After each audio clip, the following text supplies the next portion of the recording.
Hey, yo, it's me, Pops Fan Marmalade, and you're watching the Comics-Related Madness Network. Uh-huh. So come get some. CromCon. CromCon.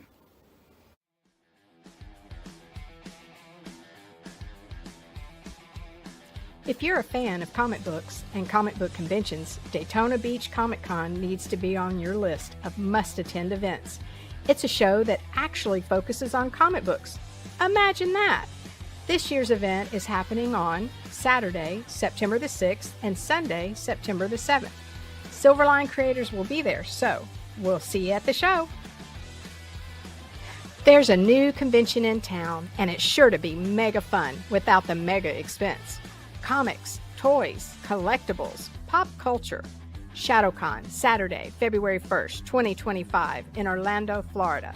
Silverline creators will be there, so we'll see you at the show. If you find yourself in the Orlando area, and let's be honest, doesn't everyone come to Orlando for the House of Mouse? Head over to Coliseum of Comics to get your comic book fix.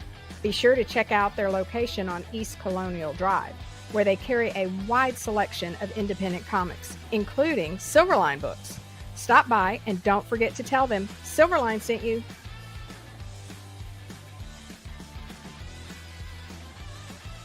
Hey, if you're an independent comic creator looking to get your comic printed, look no further than Kablam Digital Printing. They print our comics and do a fantastic job. They can even print special edition covers. When you reach out to them, be sure to tell them Silverline sent you. Hi, this is Tim TK, host of That Silverline Show on Tuesday. Join us at 11 p.m. Eastern, 8 p.m. Pacific every Tuesday night as we discuss pop culture and the joys of making comics. Hi, I'm Barb Kilber, co-host of Silverline's Wednesday Wham. Join us each Wednesday nights as we discuss comics, literature, movies, and anything else that may catch our attention. I'm Roland Mann, and I host Silverline's Silver Sunday. Join me every Sunday at 8 p.m. Eastern as we make mine Silverline.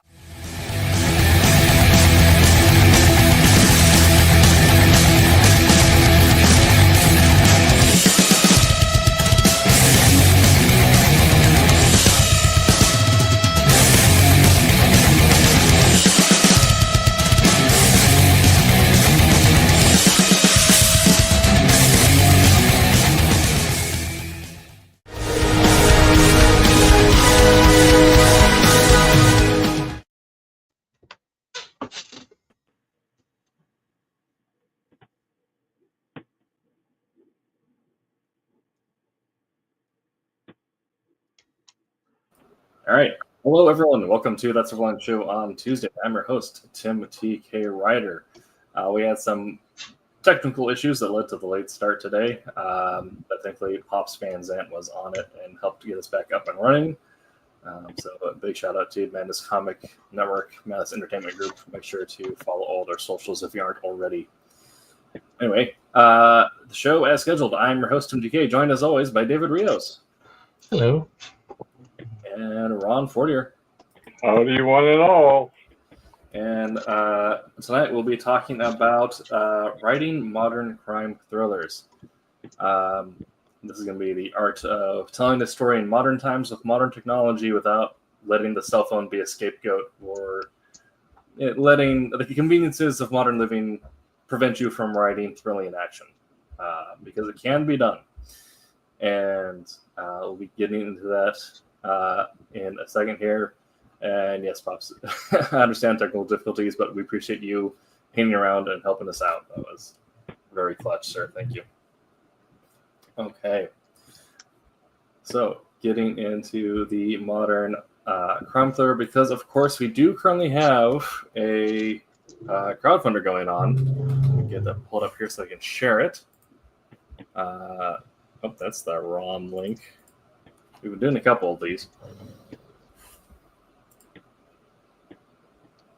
I believe we should still be on the front page. We are. We are number 2 on fundmycomic.com. And we can share that now. Currently at 138% of its goal is Cat and Mouse Vipers number 1. This is the first issue of the second volume of Cat and Mouse. penned and wrote by Roland Mann, of course, and penciled by our guest last week, Angelo Connexion. Yes. And inked by our very own Jose Fuentes, who is currently out. His family is dealing with some stuff, so he is in dad mode. And colored by Roberta Conroy, who is a veteran of the game for a long time. This is still going on for a few more days, and you can still get some unique art. Inks by Tommy Florimonti, and it looks like a few pieces have already been picked up, but we still have a few unique pages here that you can get the original pencils for. So if you want to buy some high-grade comic art as well as pre-order the newest book, you can do so within the next 11 days. We're going to go ahead and run our trailer here, and then we'll get launched into tonight's topic. Cat and mouse vipers. Giant child-snatching vipers are terrorizing New Orleans, pulling children from their homes in the middle of the night. In their eagerness to take on human trafficking in the city, cat and mouse find themselves in the thick of it.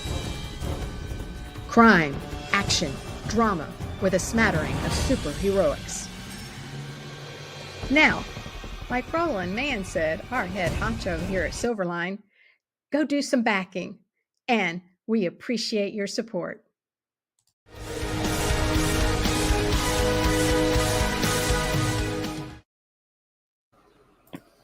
Very cool. So yes, that is Cat and Mouse Vipers #1, the first issue in a new volume. And of course, if you haven't missed out on the first volume and want to order copies of that, you can do so in the editions, as well as order perhaps some issues of Beyond the Stars and Wolf Hunter and many other such things. But like I said, tonight's topic is the modern crime thriller, because Cat and Mouse is just that. And we happen to have someone who has a bit of knowledge writing crime thrillers, even though they perhaps more modern for its time, but still a little bit behind. Ron Fortier, you happen to work on a little something known as Green Hornet that people may not have heard of. Right, and that's why I really love tonight's topic and as such, because it was one of those weird experiences, and you have to wonder sometimes if modern writers understand going into a series dealing with heroics, mask Avengers, that kind of genre or whatever. I did a lot of research in setting up the proposal for the Green Hornet comic book, looking back on its radio debut in the 30s and early 40s, the movie Cliffhangers and all that good stuff, and the TV show with Van Williams and Bruce Lee.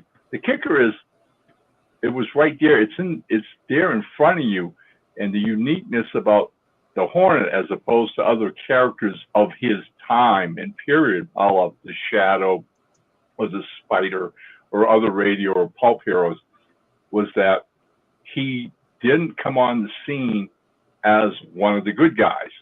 His whole shtick, and if you will, was to pose as a criminal mastermind who was cutting in on the territory of the other criminals. And that's how they would, see him or whatever, and it would give him some kind of an edge. Okay.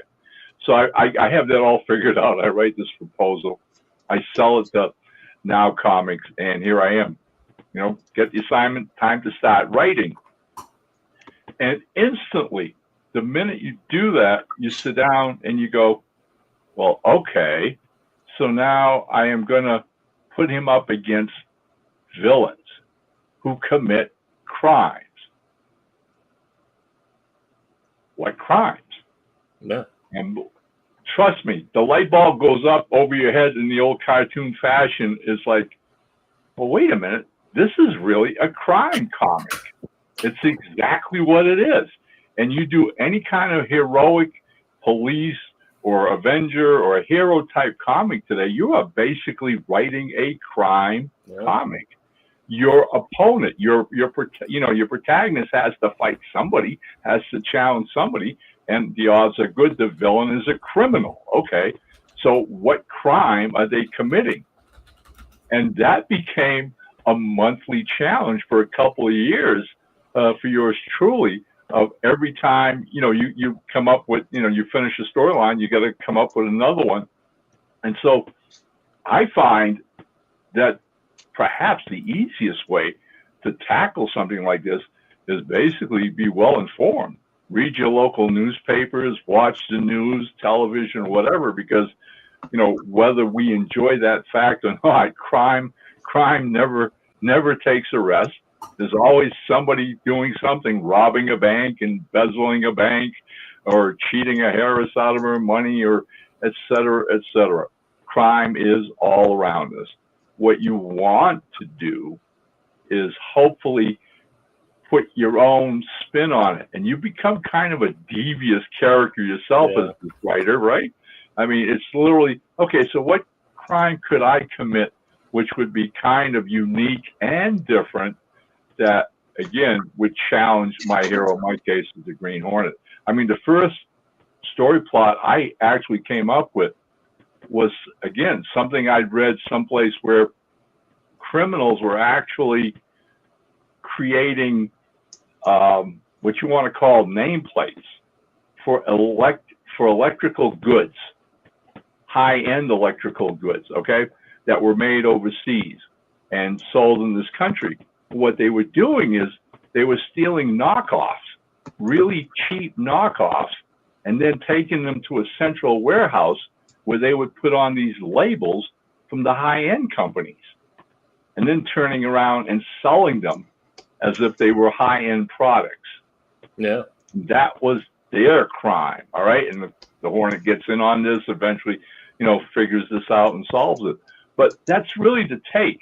And if you're writing what's happening today, Tim already alluded to this as well. Be very aware of the technology around you. All right. I watch crime shows today, and you begin to understand crime fighting has a lot more tools than it had 10 years ago. Believe me. All right. I mean, with DNA and most big cities now have cameras on every street corner, et cetera, et cetera. If you're going to write a decent crime thriller, then you really, really need to put on your thinking cap and come up with some mastermind of a crime that not only can outwit your hero, but is going to outwit this technology that we live in now, this big brother looking over our shoulder. Yeah, absolutely. I mean, and kind of your point there, you mentioned you had done a lot of research going into Green Hornet, and I feel like every time we talk about writing, a lot of what it comes down to is do your research, because it's just so applicable in so many different assets of how you craft good narrative. And with that modern crime fighting, every creative writing class, there's always the joke that the cell phone kills all the tension in a scene because someone sees something happen and they call the hero to tell them what just happened. Yep. And while that certainly is a reality you can play with, you can then find ways to increase that tension, make that tension a conflict in a different way, or find other ways to work with it. I think about characters like Daredevil, where there's very much been cases where someone has seen something and Daredevil's gotten a call saying, "Hey, I just witnessed something happen," or but Daredevil's main motive, right, is he isn't out there to kill anyone or put on the ground. He wants to put them behind bars. And so he needs now to find a way to find evidence that it's admissible in court. And so that cell phone call, that what if you have a hero that's out to kill someone, like if it's the Punisher and someone gives a call, right, he's mowing down the building with an M60, and then you'll find the bad guy's remains later. But you understand your character, understand the type of way to do it. And then if you want, on the flip side, really great tension with Punisher, think about characters like Microchip, a very tech-heavy supporting character who, of course, is hacking everything and has all the information. But Frank is paranoid and hates cell phones. Microchip knows that everyone's listening in on stuff, so he's not going to do a call. And so they're going to communicate via dead drops and encrypted communications, which require a lot of like work on both ends. So now the tension is, how do you handle those lines of communication? And then you as the writer have to research, what does an encrypted flash drive actually function like? How do you set up a dead drop like this? There's a lot of different ways that you can think about how you're now using that technology that's available for your crime fighters in a way that adds new layers of complexity or conflict for the scene. Oh, I mean, totally. I mean, I think sometimes when you watch some of the current television mystery shows, I get a kick out of, writers must be frustrated. They have to be, okay? Because I'm seeing more and more where they literally send their characters out into rural areas, in the mountains, right, or in the woods, where all of a sudden the cell phone doesn't work because I'm not getting a signal. Yeah, and I'm like, okay, that's like, cheat. Come on, all right? It's like it's a conundrum, but again, it's something you have to work with, as you said, Tim, and I totally agree. You have to, if nothing else, make it something that your villain is aware of and will use to his or her benefit in whatever crime they're pulling off. I mean, literally, this whole idea of, like I was talking about, like take, for example, being a con artist or forging, people's signatures or whatever, all right? I mean, modern hackers today do that exactly, all right? It's just basically getting into somebody else's system and taking that information and maybe cleaning out their, bank account or whatever. So again, it's the concept of what's the crime, how devious is it, and then somewhere along the line you have to play the old Columbo back thing, where it's one thing to show the crime and what your master villain has come up with, but there's got to be a flaw. There's got to be something, because there's no such thing as a perfect crime. All right, so you have to have that flaw, something that your protagonist will eventually work out, trip over, or lead him back to capture the evidence Tim was talking about that they can use in a court of law. Because eventually your mastermind criminal is going to make one mistake, and that's what's going to do him in. It's going to be the Achilles heel that destroys the master plot or whatever. Yeah, absolutely. And you can also, I mean, at the same way of like the idea that the Moriarty, right, the villain who has everything planned down except for the one part of what makes your hero good is the one thing you can't account for, and that is usually the selling point of your story. But thinking about to give an extreme example of technology and how you could,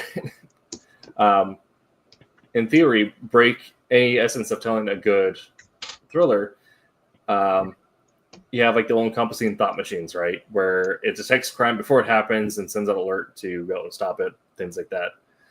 But then you have movies, let's a book first, but the movie's good. Minority Report, which tells an excellent story of inverting the crime thriller of, well, what happens when the machine is now wrong? And now the detective has to go out and stop the machine from doing something. Or Person of Interest, which instead of having the machine be wrong, had criminals that were just as technologically adept as the crime-fighting systems, that knew how to spoof camera footage or how to hack into systems, make it look away. And so even if you have a hero that is not necessarily interested in finding evidence at that moment, but in so as much as just putting a stop to the action as it happens,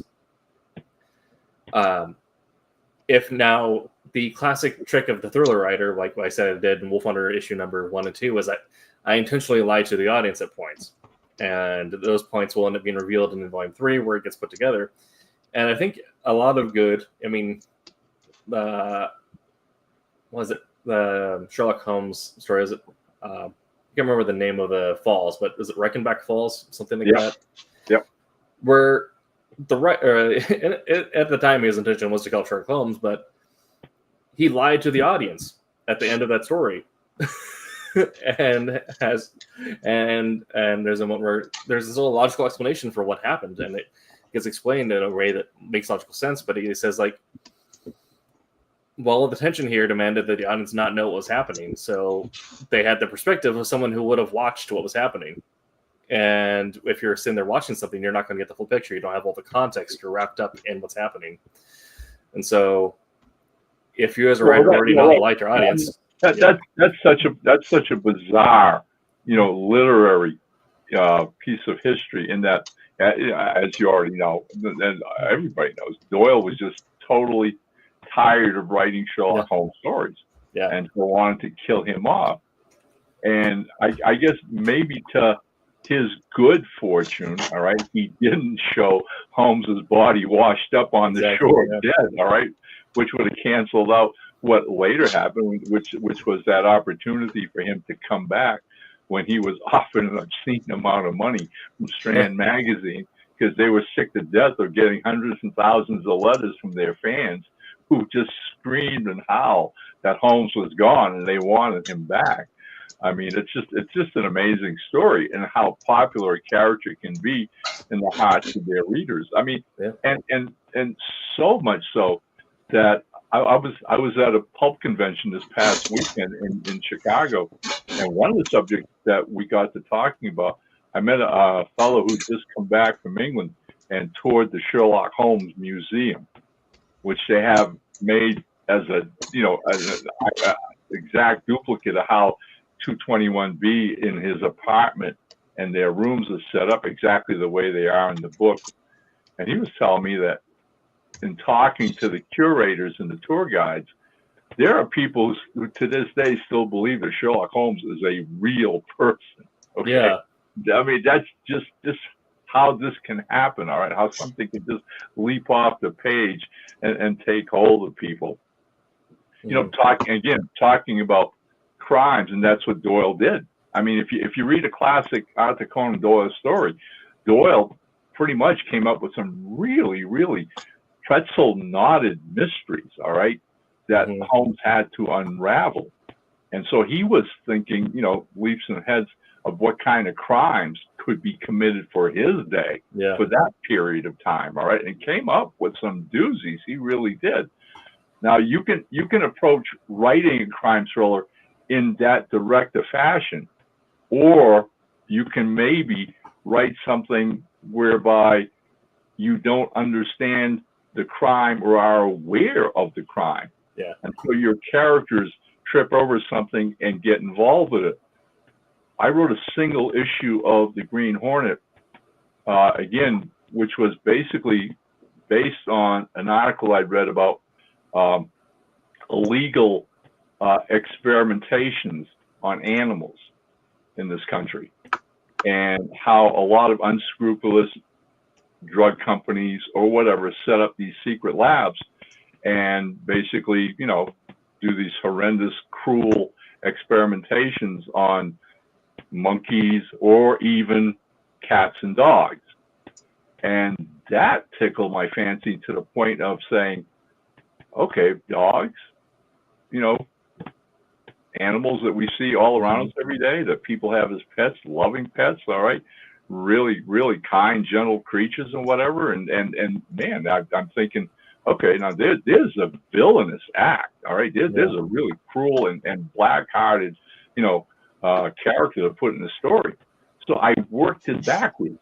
Basically, what I did was I literally had this little kid convince his mother to take him to the Daily Sentinel to talk to one of the reporters or somebody about the fact that his dog is missing, all right? And he thinks the dog has been stolen. Police won't listen to him, but in the process of going to the office of the Sentinel, publisher Britt Reed happens to be walking down the hall, hears this conversation, stops, goes over to the desk, and asks the little boy what happened. The little boy tells him his dog always came home, was never, out late, but just went around, he had him, they lived in this little residential area, and he saw these people going by with a truck, and next thing you know, his dog was gone. So basically, Reed decides, oh, what the heck, we'll look into it. And one night, him and Cato decide to get in the Black Beauty and drive around the neighborhood. and literally end up tripping over a basically criminal activity whereby these guys have a fake, what do you want to call it, animal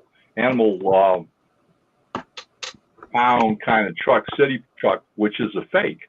And they're literally driving around picking up dogs and stealing them from people's backyards or whatever, and then taking them to this secret lab to sell for big bucks, where they're literally being cut open and experimented on.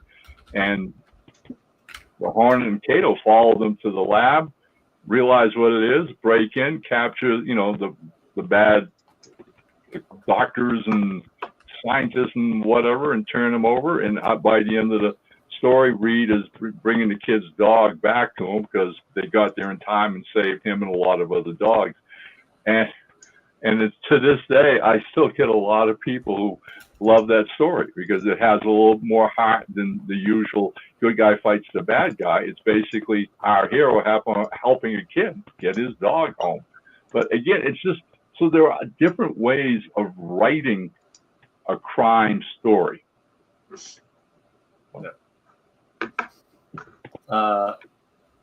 We do have a kind of related question, so I think we'll answer it in order. Nick of Time says, please, I need help. I have $20 and need a Daredevil comic to my young small collection. What DD story is the best? And of course, we already mentioned Daredevil, but kind of a really good example of modern crime thriller with a cape type character. Personally, I'm a fan of Chip Zdarsky's Through Hell, as well as Daredevil Born Again. But there's, plenty of great Daredevil stories that all deal with, if you're a masked vigilante and you know who the villain is, how do you put together the story in a way that meets your moral conundrum? I think, didn't Dementis do an art run on Daredevil? Then there was also the origin story that was penciled by John Romita Jr., the 5-part origin. Yeah. And I believe That one was great. Both of those were great. Yeah. The DeMantis era was very much very similar to like Batman-esque, a lot of blacks, a lot of dark in the artwork and stuff. So yeah. DeMatteis worked on Man Without Fear, which is also a really good story for Daredevil. But as Ron was saying, you have the case of the hero who wanders onto something is now wrapped up in a story that they have no context for being involved with. And this is great because it almost kind of takes the Western trope of the sheriff or of the wandering gunman who gets picked up by the the wandering boy or girl who needs help, and they have no context, not involved. Or like, someone needs help, I'm going to do my job.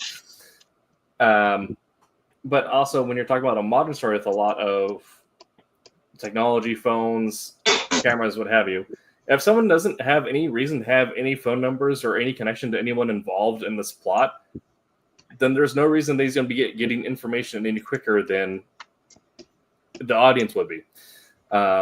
And you also have a reason for smashing two very unlikely characters together. I wrote a story that is Ron, you're going to get a deep dive into some parts of my psyche here with this one. So I wrote a story about a guy who was kind of a bum. He was a skateboarder who was burnt out one night after drinking too late at the park, was crashing on the side of the road, gets picked up by men in black suits and a blacked out van, taken to a facility, gets doped up, and then with some, like stuff that we can't see, we don't know what's happening, and they gets dumped into a dumpster somewhere. And then we find out that when he wakes up, his body is starting to decompose, and he was given a faulty super soldier serum. He was one of the people that they were experimenting on to try and perfect the serum, but they hadn't quite got it down yet, and it's an unethical company, so they're doing human experimentation. And so now you have this zombified skateboarder trying to hunt down the people that did this, and stumbles across the daughter of one of the researchers who's been kidnapped to keep him quiet, and this whole thing. And so again, it's the story of you have again, it's a very modern story. You have cell phones, cars, Facebook exists, all sort of stuff. But here's a character who, in his character, they're like researching the type of person that he is, and doing my due diligence and writing out his backstory and knowing how this character operates.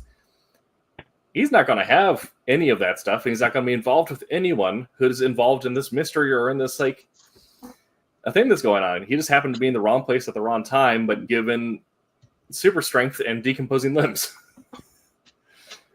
Okay. Okay. But so essentially, it's like my take on Weapon X meets Toxic Avenger, right? But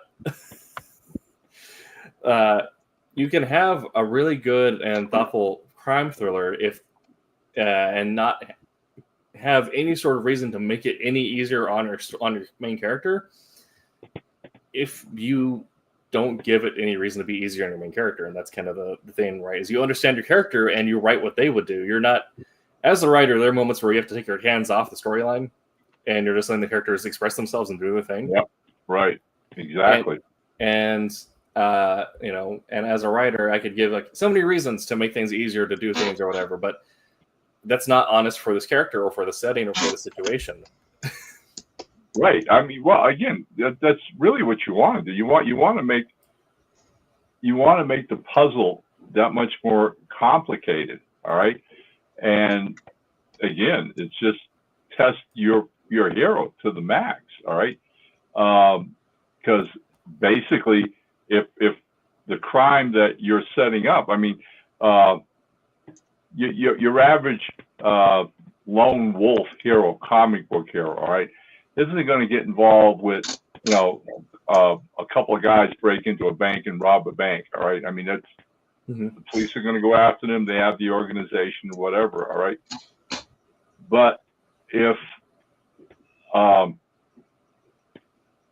judge who recently had known mob boss sent the electric chair, wakes up in the middle of the night and hears noise in his den and goes downstairs, and there, standing in the middle of his den, is the dead man who was just electrocuted, and the judge has a heart attack and collapses. His wife comes in, sees the dead man standing over her husband.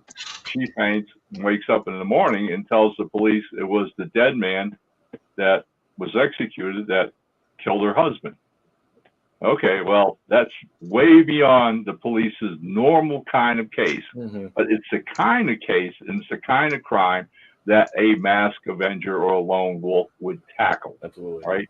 And it's a plot that I use in a two-part story that I did where dead mobsters were supposedly coming back to life and getting revenge on the judiciary, the lawyers, the district attorneys, and the judges who had sent them to the electric chair or whatever.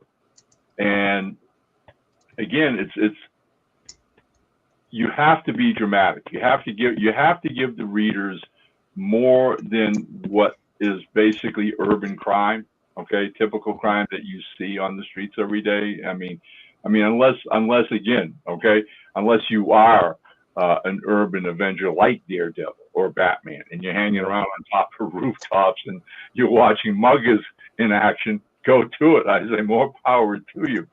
But on the other hand, like characters like the Green Hornet and others, basically you need to have that set up. If they're going to be unique, different kind of characters that are going to go after organized crime, they're going to go after powerful white collar crime, if you will, then those are the kind of crimes you have to research and understand and put forth to have a decent story, especially in, like I said, today's modern world. Yeah. And the kind of to that point is And usually, like the best stories, even if you are an urban Avenger, usually the low level stuff is the introduction. It's the first 3 pages to get to know this character, and then something big or exciting happens, and after that we move into something like that. Think about use Batman as a continuing example. You know, he'll start off a thing dealing with like part of the clown crew or whatever, like holding up a bank or something, but then it goes into everyone who was attending this gala or whatever now is like suffering from severe radiation poisoning and all this other stuff that, you know, turns into a Dr. Phosphorus plot. And Dr. Phosphorus is a wild character for this because he could be an A-list villain, but instead chooses to do real estate crime. But, you know, you get to this point where now it's now becomes this idea of like this mass poisoning plot, and Batman has to uncover, you know, what had happened in the situation and trace it back to the reason why, and then the reason will lead to the villain usually. I think of a really good example of kind of what you're mentioning there, Ron, is giving your character a reason to step in where law enforcement would fail in a modern setting. Something like Altered Carbon, where it's a little futuristic, but it's still, you know, if you can make it work in a future setting, you can make it work in a modern setting because technology, you have even more of a technological crunch the further you go. And why is this super soldier ex-assassin being brought out of jail to solve a crime? And the reason being is that law enforcement gave up because they can't put a piece together, because the guy who reported the crime is the murder victim. He's hiring this guy to investigate who murdered him, essentially. And, you know, you get to the whole point of these are still things that you can make work in a modern setting. Like a similar story to that would then be Neuromancer, where the character is already dead. He's just sent a bunch of spoof emails and spoof calls that he did before everything happened. And now the character is receiving all these things on a cell phone long after the murder has already happened. But as the writer, you're lying to your character and lying to your audience by extension. So you're continuing this mystery that, you know, you already know what's going to happen because you decided what the lie was a long time ago. But you have given yourself so much armor for reason why things don't fall apart neatly, or reason why there's so many layers to it, because there is so much depth you've given to the crime itself. Oh yeah, I mean, you're talking like that. I mean, it echoed back to, I think, one of the greatest classic noir films ever made in the 1950s. Must have really shaken up audience when they watched it, because the opening sequence, I mean, is easily one of the most riveting as far as doing a mystery, you know, story. In that the actor Edmund O'Brien comes stumbling into a police precinct in the middle of the night, basically begging the police to help him find the man who killed him, because he's been poisoned and he has approximately like 24 hours to live. And the film goes off from there. Some detective comes along and we start backtracking O'Brien's life and the people he's met and this and that and whatever. But basically, the movie, there's no happy ending to the film, i.e. they catch the killer, the person who wanted him dead in the first place, but there's no cure. And at the end, he is basically sitting there, you know, realizing that his time's running out. And that's the only satisfaction they get, is that they solved the mystery, but he still dies. Yeah. And that's noir. Believe me, that's about as noir as you get. Okay. Again, the whole idea of again writing modern crime thrillers, to me, is a challenge to a writer. It's really just what it is. All right, it's to be constantly aware of the changes in technology and communications. All right, the changes. I mean, Agatha Christie made a career of learning poisons. All right, and I mean, 80% of her murder victims died of poisons. Okay, and again, it's just, if you're going to write a crime thriller, you need to become the criminal. All right, it's not so much the hero to start with. You can't really start with the hero. You have to start with the crime. What's the crime going to be? How's it committed? What makes it so unique? What makes it a challenge for your hero? And again, like I said, though, that's not a hard thing to do when you look around and you pay attention to news stories, articles, and whatever. Again, I mean, you know, I talked about bank robberies being sometimes a run-of-the-mill kind of thing that wouldn't appeal to your savvy Sherlock Holmes type detective or individual lone wolf. But I actually wrote a comic story where I flipped that around on its head to a degree, where the bandits who were robbing the banks in this metropolitan city were doing so in a souped up hot rod of, you know, whatever, that once they ran out of the bank and jumped into this hot rod car, they would take off like a bat out of hell with police cars and squad cars coming after them. Now, well aware that these police vehicles have radios in them where they could radio ahead or they could get a helicopter here or there, right? The kicker is the hot rodders would lead the cops on a chase within 2 or 3 blocks of the bank, turn a corner down a residential street, and the police vehicle would turn the same corner 2 minutes later, and our mysterious hot rod would be gone, vanished, boom, nowhere's in sight. And they keep pulling this kind of stunt in a general square area of the city, where they'll rob a bank or a credit union or whatever and head off in the hot rod, and the police try to set up cordons where they know they're going to end up, and they disappear in the residential area again. And the solution ends up being, what my devious mind worked out, was that one of the criminals happened to be a carpenter. And one day, while walking down this block, realized that it would not be impossible if you had enough funds to create an actual fake wall like they do in Hollywood movie sets. Yeah. A fake wall that literally hinged between 2 buildings covering an alley. So basically, they make it look like an extension of the buildings. The crooks take off in the hot rod. One of them's waiting in this phony building that exists, sees the hot rod coming, opens up the garage door. They pull in seconds in front of the cops, close, and the cops go by because it's just another building. I was going to ask, is there a Night 2000 rig running around the neighborhood they just drive into the back of? The actual solution ends up being the whole point of the story ends up being that the one of the detectives ultimately, in driving up and down the street investigating, because it's the general same area, all these things happen, all right, basically ends up going by on a day when that particular street on one end of it, because it has fake fronts on both ends. That's how they make this work in different parts of the city. And the kicker is, it's like trash pickup day.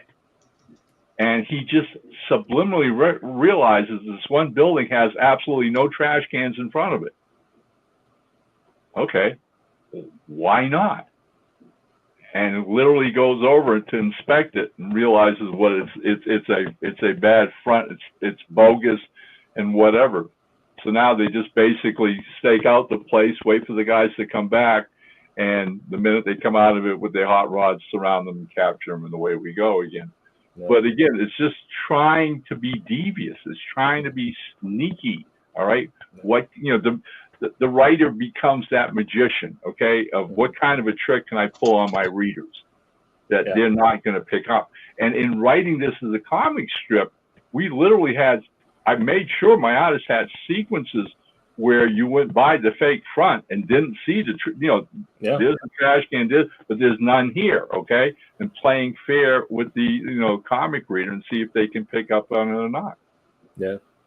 I mean, there's kind of the idea of knowing when to lie to your audience. And I want to acknowledge like the pantsers in the room, that if you're not a planner like some of us are, where we pre-write our comics, if you're a pantser and you write things going, and you need to either extend for time or it's too easy for a hero, the thing is you don't need to know the solve for your lie or for your mystery when you come up with it. You could get to that moment where you feel like you're stuck, and then it's like, okay, what's the biggest left hook I can throw at my hero right now that'll apply the screws? Like, at what point does Commissioner Gordon pull a gun on Batman? And the reader's like, what just happened? And now we have so much more time to explain that mystery of, well, actually, it was Scarecrow's mind control gas, and you can come up with that after the fact. Yep. But the idea of, you play fair to your audience, but like I said with Wolf Hunter, is like I intentionally lied at some point, and part of that was like, okay, what's the big left hook that I'm going to throw here? I'm going to have some character that you already know do something that's out of character, which then as the audience you should be smart and pick up on, that I'm thinking of something. But it's that moment of, well, now you had seen all the setup before this, and now suddenly we have a moment of big aha. And if you notice that beforehand, you feel so smart about yourself. And if you didn't, it's your mind is blown. Oh, being able to fool your audience. I mean, again, it's the magic trick. All right. I remember the first time my wife and I went to see Usual Suspects, and sitting there, and we'd heard other people had seen it and told us, how twisty it was, and so you're sitting there watching this thing unravel on the screen, and what's his name? I forget the actor that starred in it, but he's basically telling you this story about this Hungarian mobster, Kaiser Soze, and all this good stuff, right? And all this good stuff, and he keeps spinning this web, all right, about this crime and this murder and the police and this and that. And at the end of the movie, he, leaves the police station and walks off with this supposed limp. But as he's walking, all of a sudden the limp disappears. And he turns the corner away from the police station, and there's parts of his gang waiting for him and whatever. And I'll never forget, we were in a small theater when we saw this. It was a mall theater or whatever, and there couldn't have been more than 10 people in the theater. And so it's all done. He reveals himself in that last sequence as he gets away, and you see the cops are totally baffled. The credits are going to start to roll. The lights come on in the theater, and this guy in the middle of the theater behind us yells out, "What the hell just happened?" Mm-hmm. Okay. At which point I turned around and told him 99% of what you just saw was a lie. Yeah. And it was brilliantly scripted. It was brilliant, all right? Because it was all based on spinning a lie. Yeah. Everything that guy said. And you imagine the scenes, they showed you scenes he was telling you about and all this good stuff, right? And it was all a lie. He sets up this heist, but basically it's a revenge plot to kill off half the guys he brought in on the heist, because he's just again, madman, getting his revenge on these guys who, one way or another, had done him wrong in the past. So brilliant film, and again, all about misdirection, which is what crime writing is all about. It's about misdirection. Create an elaborate crime, all right, and basically have your readers going down one path that's a red herring, okay, and learn how to twist it on its heels and surprise them at the end with, no, none of that was true. Here's the real thing. Boom. Yeah. And obviously, your hero's supposed to figure that out. Yeah. One of my favorite movies, it's also I have a question from Nick of Time we'll get to in a second here. the hero doesn't figure out the thing. I think that's what makes it so impactful. I've read movies and books. I'm a huge fan of anything that Philip K. Dick put out. But A Scanner Darkly, I think the movie has done a really good adaptation of it, but the book itself is a wild ride. But essentially you have this idea where the premise itself starts off almost false, because and it makes it very clear to you that you're watching or reading a story with a false premise, because you have this character who explains that he's an undercover cop. In order to become undercover, he had to get addicted to the drugs from the crime ring that he's trying to bust. And these are like mind-altering hallucinogens. And so we end up seeing all these weird interactions with him and the supposedly hardened criminals who just seem like a couple of guys.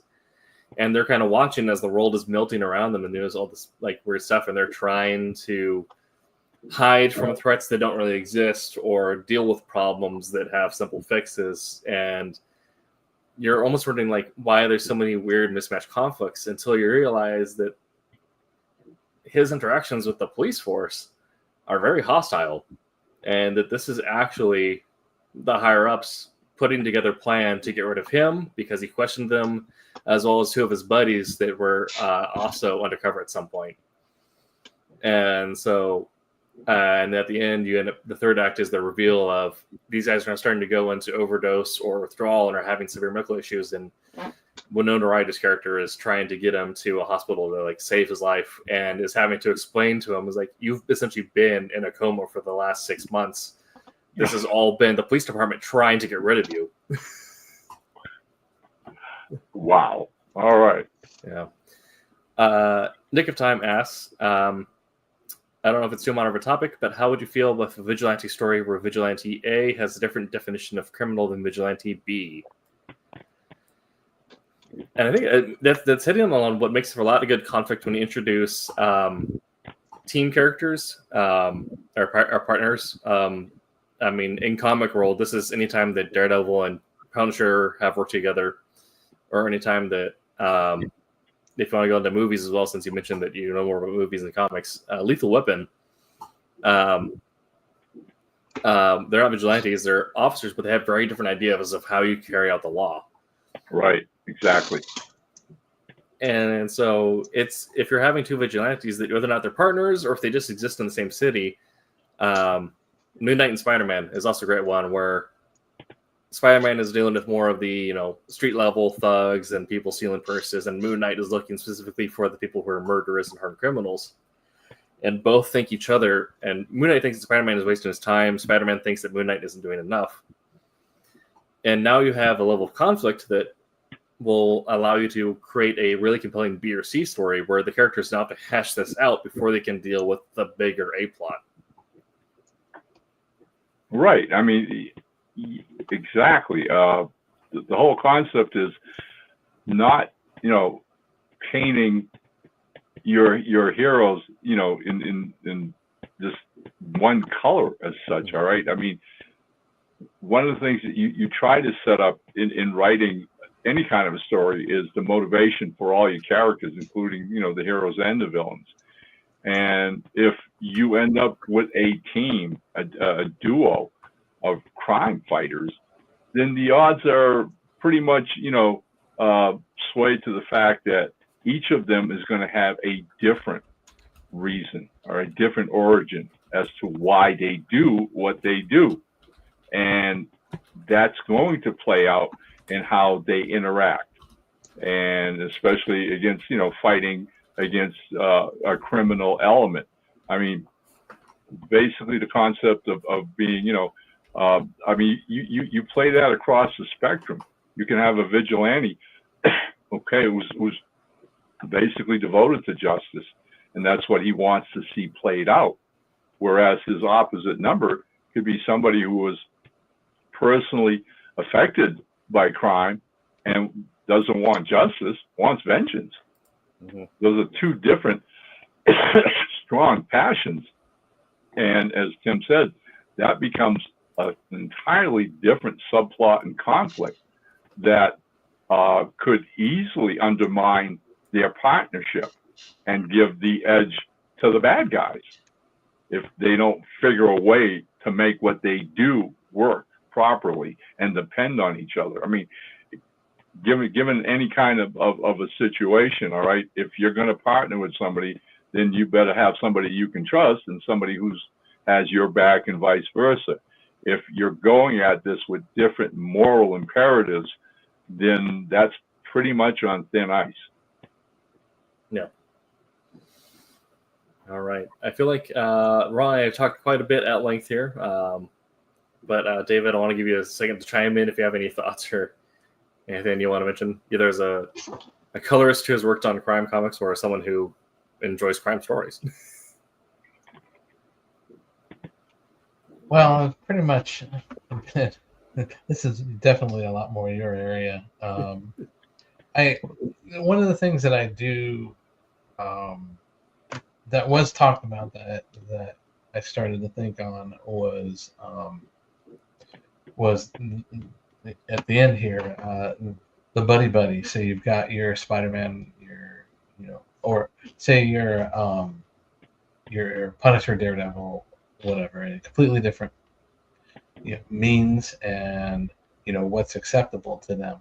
But I think the other thing that was kind of interesting that I like that they kind of play with on the Daredevil side is not only is Daredevil playing against Punisher for his extreme methods, but they also, if a writer can bring this in too, is they can also look at Daredevil's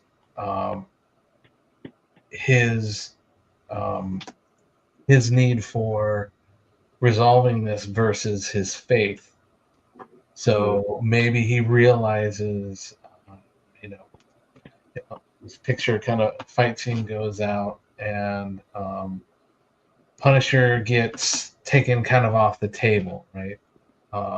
And Daredevil runs after the guy, but that the guy is a really bad guy, like really, really bad guy. And, at what point is it where, Matt needs to know, he needs to stop him. So he has to use extreme methods still within his, not Punisher's level. But then it's like, does he lose it? Does he come back and start struggling with what he has to do, how violent he has to be, versus his faith in trying to do the right thing? So on a lot of these crime stories, it's where do you put the villain and the villainous things that they will do in direct comparison with who the hero of the story and what they will do. Will at the end, once everything's resolved, will the hero come out tainted because he just got so far into it that he absorbed part of that darkness? And is he still the same person that he was when he started? So there's a lot of things that you can do and play around with that. And one of the things I'm thinking of kind of similar to that is it's a movie. It was based off a book, but Mindhunter. You think of Mindhunter, that really messed him up. And that type of thing, in solving the crime, is it, are you going through and just doing a period piece? Is it a noir type, 1920s or something where you're playing more the detective type thing, or are you going in and really digging deep and doing more of a psychological crime drama? And where do people come out? So I'd say, speaking of that, it's a really interesting point of when you're thinking of your characters, think of like what's one button that haven't been pushed or one place that haven't been driven. Because a lot of what makes a crime thriller, like with westerns or anything else, is what makes it important is the depth of the characters in their own moral code, right? Kind of what you were saying with Daredevil. I think it should be mandatory reading from like the newer Batman series is Their Dark Designs and Joker War, which was a moment where James Tynion hell froze over and James Tynion got the green light for Batman to kill the Joker. But of course, it's been 80 years and that's never happened. So there has to be a really good reason for this to happen. And of course, like we were talking about earlier, is they don't show the body, and now that's a trope. So, you can't actually kill the Joker because that would, kill the comic series. But Batman still made the conscious choice that in this moment he's going to kill the Joker, and because he believes that will result in the most lives saved. And this is coming after the events of Their Dark Designs, where he watched Alfred die, and all of his Bat family get put in life-threatening situations. All of Gotham gets taken hostage, and essentially he realized that if this doesn't stop, he's going to watch everyone in his life die. And so he makes that choice in the Joker War to put an end to it and do what he thinks is necessary to save everyone's life. So understanding that character, what is their moral compass, and where does that moral compass break, can lead to a really great character moment in a crime thriller. Oh, I think if good writers understand human psychology, they soak it in, they pay attention to the world around them, and somehow infuse their characters with these traits. And, the subject matter we've been talking about, especially, the last 10 minutes about the conflict between the characters and the good guys and their personalities interacting, brought to mind one of the most powerful comic scenes that I ever read. And it was written by the late Denny O'Neil, who was really one of the greatest Batman editors that ever lived. And at one point, O'Neil was writing Steve Ditko's character, The Question. And The Question was a really, really grim Avenger vigilante type guy. And in this storyline, he's going after this sadistic gang that's murdering people. And he is forced to team up with a police sergeant, who ends up being like the most bigoted cop The Question has ever met.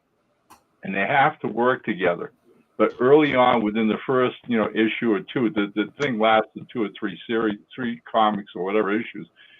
The Question is repulsed by this guy because, again, he's this low-life, bigoted, idiot cop, right? And he cannot stomach him to save his soul, to the point where 2 or 3 issues to get to the end where they find the gang, they get attacked by them, they get ambushed by them, and as lead's flying right and left, the cop takes out a couple guys, turns around and sees a crook about to shoot the Question in the back, and literally pushes the Question out of the way and takes the bullet himself and saves the Question's life by sacrificing his own. The Question kills the final gang member and is left there kneeling down looking at this guy he hated with a passion who just died for him.